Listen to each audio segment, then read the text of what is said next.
ملت اسلامیہ حضرت حلیمہ سعدیہ فرماتی ہیں کہ میں حضور علیہ السلام کو لی اور اب اپنے قبیلے جانے کے لیے تیاری شروع کر دی۔ اتنے میں حضرت آمینہ طیبہ رضی اللہ تعالی عنہا فرماتی ہیں، حلیمہ یاد رکھنا یہ کوئی عام بچہ نہیں ہے، یہ معمولی بچہ نہیں ہے،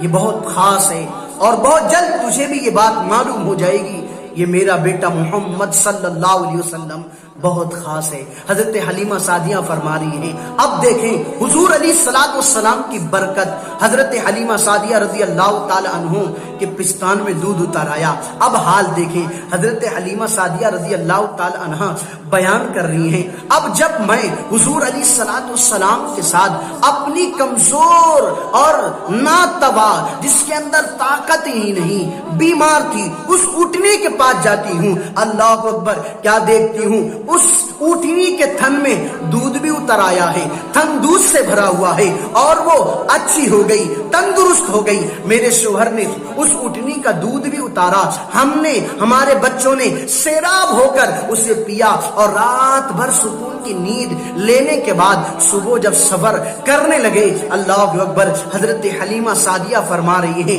کہ میں نے جب اپنے بیٹے کے ساتھ، اپنے شوہر کے ساتھ اور حضرت محمد صلی اللہ علیہ وسلم کے ساتھ جب میں اونٹنی پر سوار ہوتی ہوں تو میری اونٹنی سجدہ کر رہی ہے اور آسمان کی طرف سر اٹھا رہی ہے، سجدہ کر رہی ہے، آسمان کی طرف سر اٹھا رہی ہے۔ میں دیکھ کر حیرت میں رہ گئی۔ میرا شوہر کہتا ہے، حلیمہ یاد رکھنا یہ بچہ بہت بابرکت والا ہے، کوئی عام نہیں ہے۔ اب حضرت حلیمہ سعدیہ فرماتی ہیں، اپنے بچوں کے ساتھ جب میں اونٹنی پہ سوار ہو کر چل رہی ہوں، وہ اونٹنی جو جب آنے کا وقت تھا تو جگہ جگہ بیٹھ رہی تھی، لیکن آج رفتار کا عالم یہ ہے کہ وہ جو مجھ سے آگے نکل گئی تھی وہ عورتیں کہہ رہی ہیں، حلیمہ ذرا یہ تو بتاؤ، مکہ پہنچ کر کیا سواری کو بدل دیا ہے، کیا سواری نہیں خرید لی ہے؟ اللہ اکبر۔ اور حضرت حلیمہ سعدیہ فرما رہی ہیں کہ حضور علیہ السلام کو جب میں گود ملی اور جب چل رہی ہوں، راستہ معطر ہو گیا، راستہ خوشبو سے معطر ہو گیا۔ عورتیں پوچھ رہی ہیں، حلیمہ یہ تو بتاؤ مکہ میں کوئی خوشبو تو نہیں خرید لیا، حلیمہ یہ تو بتاؤ مکہ میں پہنچ کر کوئی سواری تو نہیں بدل دی؟ تو حضرت حلیمہ سعدیہ فرماتی ہیں، نہیں نہیں، سنو سنو، سواری نہیں بدلی ہے، البتہ سوار بدل گیا ہے۔ یہ ناز، یہ اونٹنی کا جو ناز ہے، یہ رفتار ہے، ہماری وجہ سے نہیں، اس بچے محمد صلی اللہ علیہ وسلم کی وجہ سے ہے۔ آقا علیہ السلام کے پیارے دیوانوں، برکت دیکھیں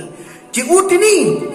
رفتار سے چل رہی ہے، ابھی طاقت نہ تھی، سر کو سجدے میں ڈال کر پھر اٹھا رہی ہے، گویا کہہ رہی ہے، مولا تیرا کتنا بڑا شکر ہے کہ امام الانبیاء کو میرے پشت پر بیٹھا دیا تو نے، میں کتنی،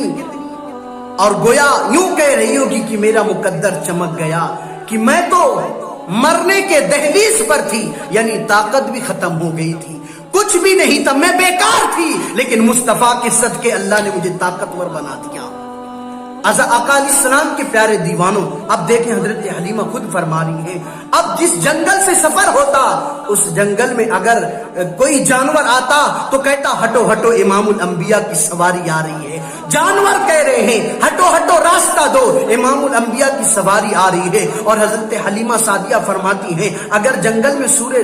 سوکھے درخت ہوتے تو ہرے بھرے ہو جاتے اور بے موسم پھل اس کے اندر آ جاتے۔ اللہ اکبر، یہ میرے اور آپ کے آقا صلی اللہ علیہ وسلم کی شان ہے۔ اب حضرت حلیمہ سعدیہ رضی اللہ تعالی عنہا فرماتی ہے، اللہ اکبر، میں مصطفیٰ علیہ السلام کو اپنے گھر تک لے جانے میں ایسی ایسی عادتیں، ایسی باتیں دیکھ لی، آج تک میری نگاہوں نے کبھی دیکھا ہی نہیں تھا۔ جب میں یہ دیکھی، جب میری آنکھوں نے ان واقعات کا مشاہدہ کیا، اللہ اکبر، مجھے حضور علیہ السلام کی